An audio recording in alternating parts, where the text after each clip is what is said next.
With an international agreement to curb climate change looming over the coming decades, countries around the world are starting to look at timetables for phasing out the production of new gasoline-powered cars. But in the US and elsewhere, an unlikely opponent has emerged to fight an ambitious transition to electric vehicles.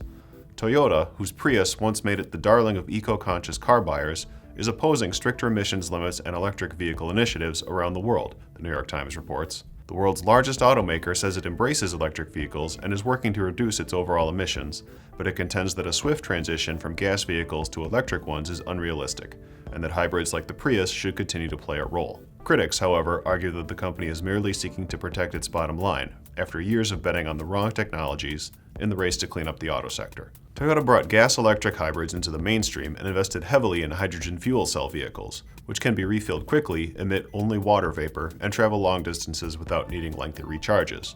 But those vehicles remain expensive, and the extensive investment needed to increase hydrogen fuel production and build filling stations has largely failed to materialize.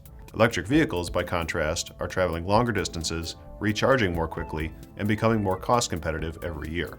One regulator told the Times that Toyota has been caught flat-footed by the shift, and the result is that a company long known for a cautious approach has turned into one of the most politically active.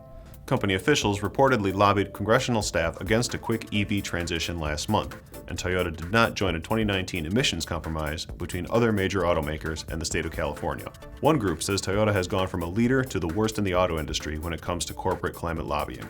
Some analysts believe that hydrogen fuel cells could still become competitive with electric vehicles in coming years, but for now, even Toyota acknowledges that all electric vehicles are the future.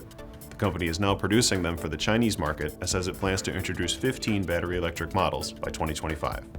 I'm Andy Zoll, and this is IEN Now.